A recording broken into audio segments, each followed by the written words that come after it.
तमाम रास्ता मुस्कुराते मुस्कुराते जब मनीषा घर पहुंची तो 4 बज चुके थे। स्कूटर का भाड़ा चुकाते हुए घड़ी देखकर क्षण भर के लिए वह आशंकित अवश्य हुई थी, पर शीघ्र ही आश्वस्त हो गई। फाटक के भीतर घुसते ही उसने महसूस कर लिया था कि मधुकर घर पर नहीं है। वह घर पर रहता है तो जैसे एक अशांत अव्यवस्था का विद्युत प्रवाह बाहर फाटक तक आकर टकराता रहता है। आज माहौल शांत था। एक बार उसने यह मधुकर से भी कहा था। वह हंस पड़ा था, बोला था, यूं तो सभी लेखकों को वहम पालने की आदत होती है, पर लगता है लेखिकाएं इसमें और भी सिद्धहस्त होती हैं। और फिर उसकी उनकी बहस आरंभ हो गई थी कि लेखकों प्रेमिकाओं में ऐसा क्या ही फर्क होता है। हो सकता है यह उनका वहम हो, पर उसके कारण उसे सुविधा बहुत रहती है। बैठक में पहुंचकर वह और अच्छी तरह आश्वस्त हो गई थी कि उनका अनुमान ठीक है। बैठक ठीक उसी स्थिति में थी जिसमें वह उसे छोड़कर गई थी। मधुकर का कोई नामो निशान वहाँ नहीं था, न सिगरेट के अधजले टुकड़े, न जल्दी में उतार फेंके गए जूते मोजे, और न इधर उधर बिखरे कागज। राहत की एक लंबी सांस छोड़ वह पीछे पीठ टिकाकर सोफे पर बैठ गई और अपने को मुस्कुराने रहने दिया। ना जाने कितनी देर तक वह यूं ही बैठी रही। ध्यान टूटा जब नौकर ने आकर पूछा, खाने के लिए कुछ करना है क्या? बहादुर उनके यहाँ साल भर से काम कर रहा है, पर अभी तक विश्वास नहीं कर पाया है कि आम लोगों की तरह वह भी रोज़ खाना खाते हैं। नहीं, उसने भी कह दिया। फिर बोली, आज जो तुम चाहो बना लो।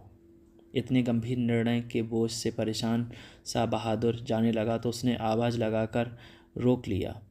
ऐसा करो, उसने कहा, मसाला पीस कर रख लो, मैं मटन कबाब बना लूँगी। सुबह साहब मटन लाए थे, मधुकर के आने पर शुरू करेगी, उसने सोचा। इस तरह उसके रहते हुए भी कुछ समय एकांत व्यस्तता में कट सकेगा। चाय लाऊं? बहादुर ने पूछा। नहीं, उसने कहा, साहब को आने दो। जतिन ने जो चाय पिलाई थी उसका स्वाद अभी तक वह अपनी ज़ुबान पर महसूस कर रही थी। चाय के मामले में वह रुचि पारखी है। बढ़िया होटलों में एक बात है, चाय बढ़िया मिलती है। बारीक सुनहला रंग, मासूम दुलराती गंध, आधा चम्मच चीनी और दूध के चंद कतरे। हर बार ऐसी चाय मिले तो दिन भर में वह ना जाने कितनी प्याली चाय पी सकती थी। पर उसकी महंगी चाय घर पर उपलब्ध नहीं हो सकती। 50 रुपये का एक डिब्बा 500 ग्राम का, असंभव। हाँ, उतने ही पैसे विस्की की बोतल खरीदने में लगाए जाएं तो अटपटा नहीं लगता। सस्ती से सस्ती विस्की भी इतनी कीमती होती है, पर सस्ती से सस्ती चाय, छी, इसी वक्त नहीं। चाय के साथ साथ जितिन की याद ताज़ा हो आई। पीठ को पीछे जमाकर उसने पैर ऊपर कर लिए और धीमे धीमे मुस्कुराने लगी। कुछ ही देर में उसकी आंखें आप से आप बंद हो गईं और वहीं लेटे लेटे सो गई। क्या बात है, तबीयत ठीक नहीं है क्या? मधुकर की आवाज़ कान में पड़ी तो वह चौंक कर उठ गई। क्या हुआ? उसने कोई जवाब ना पाकर उसने पूछा। कुछ नहीं, खिसियानी सी हंसी हंसकर उसने कहा। लेटी कैसे ही हो? तबीयत खराब है क्या? ठीक है, यूं ही लेट गई थी। कहानी ख़त्म कर चुकी हो? मधुकर ने पूछा। नहीं तो, उसने कहा साथ ही लगा। मधुकर की दृष्टि है तेज। ऐसा अक्सर वह कहानी पूरी लिखकर उठने पर ही महसूस करती है। थकी थकी पर भारी नहीं, हल्का हो आई पुलकित देह, परितुष्ट मन, क्लांत अर्ध सुप्त मस्तिष्क, झपकते नेत्रों के साथ होठों पर बरबस आती मुस्कुराहट। कुछ नहीं, कुछ कहीं इधर उधर से याद करके, वैसा ही जैसा अब लग रहा है। ठीक ऐसा ही लगता है कोई मनपसंद कहानी लिख लेने के बाद। कहानी लिखे बगैर तो तुम्हें कभी ऐसे नहीं देखा, मधुकर ने कहा और जूते खोजने लगा। मनीषा का मुंह सुर्ख हो उठा। भाग्य से मधुकर का मुंह नीचे झुका हुआ था, उसने नहीं देखा होगा सोचकर वह सहज होने का प्रयत्न करने लगी। कहा, शुरू तो की है, काफ़ी लिख भी गई और पूरी किए बगैर ही सो गई। आश्चर्य है, उसने कहा और जूते खोलकर सामने दरी पर उछाल दिए। तुम क्या हर वक्त मेरा विश्लेषण करते रहते हो? मनीषा ने हंसने का प्रयत्न करते हुए कहा। साथ रहते रहते कुछ अंदाजे हो जाते हैं, मधुकर ने शुष्क स्वर में उत्तर दिया। साथ ही टाई खोलकर सोफे पर रख दी। हाथ में थामे कागज पास की कुर्सी पर रखे अपने ब्रीफ केस पर पटक दिए, जिसमें 2-4 उड़कर नीचे जा गिरे, और उसके करीब बैठता हुआ बोला, पहले चाय पिलाओ, ज़बरदस्त ठंड है, फिर कहानी सुनाओ, देखें क्या लिख मारा इस बार। ये सब यहीं रहेगा, उसने अपने को कहते सुना। क्या सब? यही सब, उसने जूतों, कागज़ों और टाई की ओर इशारे में समेटते हुए कहा। तो क्या करूं इनका? मधुकर ने अचरज के साथ पूछा। कुछ नहीं, उनसे तुनक्कर कहा और बिखरी चीज़ें समेटने लगी। उठ जाएंगी, मधुकर ने कहा, इतनी जल्दी क्या है? उसने उत्तर नहीं दिया, चुपचाप सामान उठाती रही। कमाल है, ज़रा देर पड़ी पड़ी रहेंगी तो क्या मुसीबत आ जाएगी? यह घर है या होटल? वह वैसे ही चुपचाप सामान हाथ में लिए अंदर जाने को मुड़ गई। ठीक है, मधुकर ने कहा, अंदर जा रही हो तो मेरी चप्पल लेती आना। बेडरूम में जाकर उसने सब चीज़ें अपनी अपनी जगह पर टिका दीं। खोज खोज कर चप्पलें निकालीं और उन्हें हाथ में उठाए देर तक वहीं खड़ी रही। सचमुच उसे मधुकर को यूं चढ़ाना नहीं चाहिए, पर ना जाने कैसे आप से आप यह हो जाता है। घर में 2 तो कुल कमरे हैं, वे भी छोटे छोटे। सामान तरतीबी से जगह पर रखा ना जाए तो घर पूरा भड़भूजे की दुकान लगने लग जाता है। फिर भी आते ही चिक चिक करना भी ठीक नहीं है। बहादुर, उसने सुना मधुकर चिल्ला रहा था। चाय लाओ। उसने झटपट बैठक में जाकर चप्पल उसके सामने डाल दी और रसोई घर की ओर दौड़ गई। निकली तो चाय की ट्रे हाथ में लेकर। क्यों, बहादुर कहाँ मर गया? मधुकर ने पूछा। है, मनीषा ने अपने स्वर को धीमा रखा। मसाला पीस रहा है। वह ट्रे मेज पर रखकर प्यालों में चाय उड़ेलने लगी। सारी की सारी औरतों की खोपड़ी उल्टी होती है क्या? मधुकर ने कहा। क्या मतलब? अब मैं अच्छा भला प्यार से बात कर रहा हूँ और तुम हो कि किसी न किसी बात को लेकर तुनके जा रही हो। तो सब औरतों को बीच में क्यों घसीटते हो? कहो मेरी खोपड़ी उल्टी है। सो तो है ही।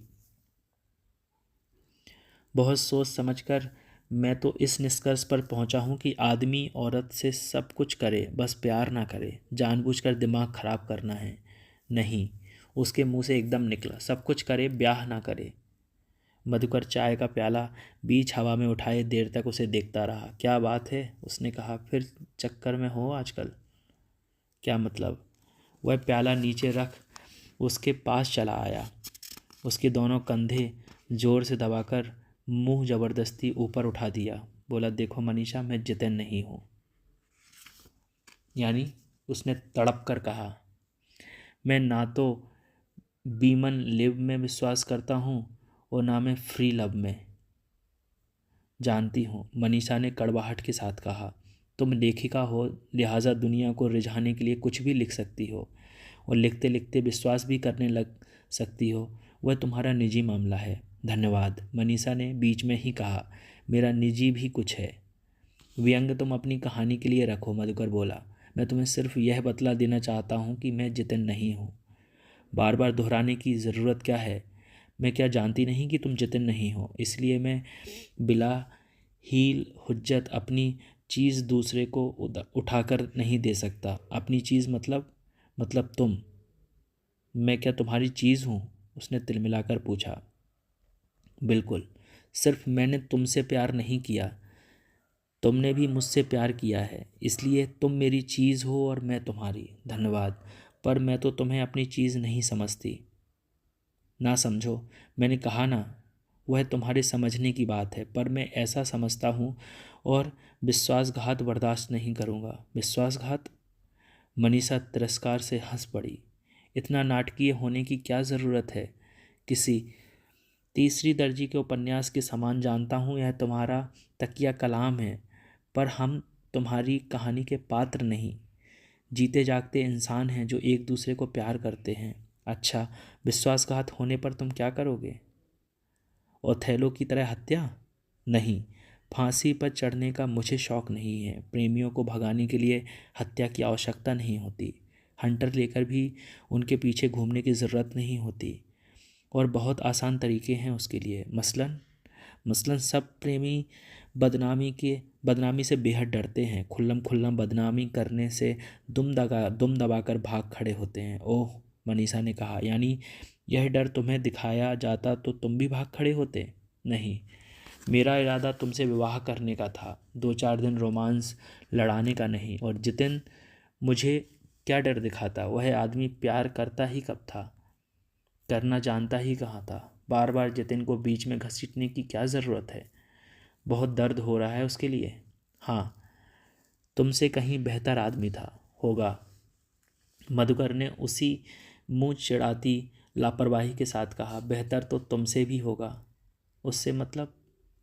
सवाल इस वक्त मेरा और तुम्हारा है। मैं तुमसे कह रहा हूँ कि अपने प्रयोग तुम अपनी कहानियों तक सीमित रखो। मैं तुम्हें प्यार करता हूँ, समझी?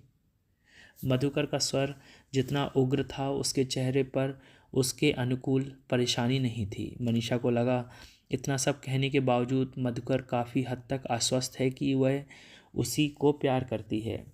उसे छोड़ किसी और के पीछे भागना अधिक से अधिक बचपना हो सकता है, पर कुछ नहीं। लगा हुआ है अपने लिखे किसी नाटक में भूमिका भर निभा रहा है। इस दृश्य को मंचित करके उसे जिस संतोष का अनुभव हो रहा है, वही उसे आगे की संवाद सुझाता जा रहा है। मनीषा के लिए तिक्त उत्तर उसकी अदाकारी में 4 चांद लगा रहे हैं। मधुकर के मुंह से ऐसे संवाद सुनकर कभी मनीषा भी इसी प्रकार के संतोष का अनुभव करती थी। उसने अपने को टटोल कर देखा। क्या अब भी वह वैसा ही महसूस कर रही है? नहीं। इस समय यदि वह उसके आरोपों पर क्रूर न होकर शांत रहे तो उससे मधुकर उस बच्चे के समान लगेगा जो साथी द्वारा अपना लट्टू उठा लिए जाने पर कुछ न कहकर माँ का पल्लू पकड़कर रो रो कर तमाम घर सर पर उठा लेता है। आश्चर्य है, उसने सोचा, कभी मैं इन बचकानी स्वामित्व भरे प्रेम के लिए तरसती थी। जो भी हो, अब और मधुकर के निर्देशन में यह खेल नहीं खेलूंगी। वह जोर से हंस दी, बोली, तुम तो ऐसे नाटक कर रहे हो जैसे मेरा प्रेमी वह सामने वाली कुर्सी पर बैठा हो। देखो देखो, कुर्सी बिल्कुल खाली है। वैसे भी अब तक मेरे कंधे टूट चुके हैं और मैं प्रेम की हालत में नहीं बची हूँ। मधुकर ने तुरंत अपने कंधे छोड़ दिए और उसकी कृत्रिम बेचारगी का मुद्रा पर ठठाकर हंस पड़ा। क्षण भर बाद वह एकांत अत्यंत गंभीर उठा, बोला, आजकल वैसे भी इस सब खुराफात के लिए मेरे पास वक्त नहीं है। मेरा दिमाग इनसे कहीं अहम मसलों में उलझा हुआ है। उसके स्वर की अत्यधिक और आकस्मिक गंभीरता से पल भर के लिए मनीषा को झकझोर दिया। उसने उसे अपनी अति भावुकता कहकर अधिक प्रश्रय नहीं दिया, बल्कि हंसी मजाक का वातावरण बनाए रखते हुए बोली, क्यों, क्या कर रहे हो आजकल? नई दुनिया की स्थापना? दुनिया की मुझे चिंता नहीं है, वह अपना ख्याल बखूबी रख रही है। मैं अपने इस अभागे देश के लिए कुछ कर सकूं तो बहुत होगा। प्रधानमंत्री बनने जा रहे हो? नहीं, मंत्री बनने का शौक फरमाने के लिए अवसरवादियों की कतार पहले ही कुछ कम लंबी नहीं है। उनका शौक उन्हें मुबारक। यानी अब एक नए नाटक का अभिनय हो रहा है। मनीषा मन ही मन हंस पड़ी। खैर, वह उसमें भाग नहीं लेने जा रही। उसने पहले की तरह हल्के व्यंग्य के साथ कहा, तब क्या बम बनाने में व्यस्त हो? डिक्टेटर बनने का इरादा है? मधुकर चुप रहा। अवश्य क्रांति करवा रहे होंगे, है ना? कब तक हो रही है? मनीषा की अपेक्षा के विरुद्ध क्रांति का मखौल सुनकर ना तो मधुकर भड़का, ना हंसा, बल्कि और गंभीर हो चुप बना रहा। मनीषा चकित ही रह गई। सहसा मधुकर ने अपने रोज़मर्रा के चपल स्वर में कहा, फिलहाल ताज़ी चाय पिलवाओ, यह बिल्कुल ठंडी हो चुकी है। सुनकर मनीषा को अजीब सी अनुभूति हुई। लगा जैसे किसी गंभीर और गोपनीय विषय पर वह उससे कुछ कहने ही वाला था। लगा जैसे कि विषय बदल दिया, इसी डर से कि कहीं जो नहीं कहना चाहिए वह कहना जाए। पर उसने इसे अपनी निजी मनस्थिति से उत्पन्न भ्रम कहकर टाल दिया। चाय के ठोस धरातल को पकड़कर बोली, अच्छा, मुझे फिर यूनिवर्सिटी जाना है 6 बजे तक, मधुकर ने कहा। मनीषा ने नहीं पूछा किस लिए, वह खुद ही बतलाने लगा। कोई विशेष बात नहीं है, कोर्स कमेटी की मीटिंग है। वह जो अर्थशास्त्र का कोर्स बतलाया जा रहा है उसी के लिए। मैंने बतलाया था ना। पर वह तो बहुत पहले की बात है, उसने कहा। 6 महीने पहले की। उसे याद आ गया था कि कोई 6 महीने पहले मधुकर ने खूब जोशो खरोश के साथ उसे एमए और बीए में कोर्स बदलने की सूचना दी थी। यही नहीं, जिन दिनों उस विषय पर विश्वविद्यालय में वाद विवाद चल रहा था, करीब करीब रोज़ कॉलेज से लौटकर वह उन प्रोफेसरों की जी खोलकर भर्त्सना करता रहता था जो उसकी समझ में बदलाव की राह में रोड़े अटका रहे थे। सब गैर पागल इंसान जानते हैं कि कोर्स बदलना जाना चाहिए। प्रथम वर्ष के छात्र को इसमें शक शिकायत नहीं है। इसीलिए ज़रूरी है कि हमारे प्रौढ़ बुद्धिजीवी प्रोफेसर इसका प्रतिवाद करें। सो कर रहे हैं। रोज़ मीटिंगें होती हैं, रोज़ बहस होती है और रोज़ इन साले खटरागियों के मारे निर्णय कल पर टाल दिया जाता है। मन होता है एक एक को मुर्गा बनाकर कोने में खड़ा कर दूं। कितनी बार उसे दोहराते हुए सुन चुकी है वह। और फिर एक दिन उसने आकर कहा था, चलो। ज्ञान पर विवेक की विजय हुई। कोर्स बदला गया। अब से बहुत खुसट जो अब तक 20 बरस पहले के नोट्स रटाकर छात्रों का बकरा बना रहे थे, त्यागपत्र दे देंगे। कम से कम उम्मीद तो यही है। तब क्या कोर्स बदला नहीं गया था? उसने अब पूछा। हाँ हाँ, मधुकर अप्रभित होकर बोला। पर वह फिर कोई गड़बड़ हो गई थी क्या? हाँ वही तो, तुम तो जानती ही हो। यह साले बूढ़े किसी को कुछ करने ही नहीं देते। मनीषा संतुष्ट नहीं हुई। साफ जाहिर था कि मधुकर कुछ छिपाने की कोशिश कर रहा था। उसके लिए यह इतनी अनहोनी बात थी कि वह किसी अज्ञात पर निकटवर्ती दुर्घटना को संभावना से आशंकित हो उठी। और कोई दिन होता तो वह इस मसले को यहीं समाप्त ना होने देती, अपनी ओर से और पूछताछ करती। उसे विश्वास था कि 2-4 बार सवाल करते ही मधुकर सब कुछ कह जाएगा। पर आज वह एकांत चाह रही थी, एकांत, शांति और मौन। आज उसका मन मधुकर की क्रांतिकारी खाम ख्यालियों में उलझकर भटकने से इनकार कर रहा था। यह मेरा मानसिक तनाव है जो मुझसे तरह तरह की बेबुनियाद कल्पनाएं करवा रहा है। उसने अपने को समझा लिया। कोई खास बात होगी तो मधुकर स्वयं बतला देगा। अभी नहीं तो कॉलेज से लौटकर। आखिर यह मधुकर है, जितेन नहीं, जो बड़ी से बड़ी दुर्घटना को चुपचाप पी लेगा। खाना तो घर पर ही खाओगे ना? उसने विषय परिवर्तन करते हुए कहा। हाँ, क्या बन रहा है? मधुकर ने अतिरिक्त उल्लास के साथ पूछा। मटन कबाब। वाह! उसके उसी स्वर में कहा। किसका जन्मदिन है, मेरा या तुम्हारा? किसी का नहीं, मनीषा ने कहा। और तभी उसे याद आ गया कि आज 18 दिसंबर है, यानी जितिन का जन्मदिन। वह चुपके से मुस्कुरा दी। तुम्हारा है क्या? उसे मुस्कुराते देख मधुकर ने पूछा। नहीं नहीं, मैं तो इसलिए हंस रही थी कि तुम सोचते हो बगैर जन्मदिन हम कबाब ही नहीं खा सकते। यूं कहो, जिस दिन कबाब खाने को मिले उसे ही अपने जन्मदिन समझ लेते हैं। कब तक आओगे? मनीषा ने रसोई घर की तरफ जाते हुए पूछा। कह नहीं सकता। जब आ जाओगे तभी भून लूँगी। हाँ नहीं, सुनो, आज रहने ही दो, हो सकता है देर हो जाए, कल कर लेना। अच्छा, कहकर मनीषा चाय का पानी चढ़ाने लगी। मधुकर शायद हाथ मुंह धोने चला गया होगा, क्योंकि और बात करने पर वह उसके पीछे रसोई घर में नहीं आया। उस रात मधुकर काफ़ी देर से घर लौटा, क्योंकि मनीषा को उसके आने का पता नहीं चला। बाहर के दरवाजे की एक ताली उसके पास रहती है, इसलिए किसी वक्त भी आने में उसे कोई असुविधा नहीं होती। जब 10:30 तक वह नहीं लौटा तो उसने बहादुर को छुट्टी देकर खाना मेज पर लगा दिया था।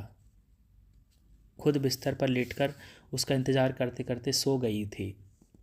सुबह 7 बजे जब आँख खुली तो देखा मधुकर बिस्तर पर नहीं है। वह उठने और ना उठने के निर्णय के बीच में मंडरा रही थी कि नहा धोकर तैयार।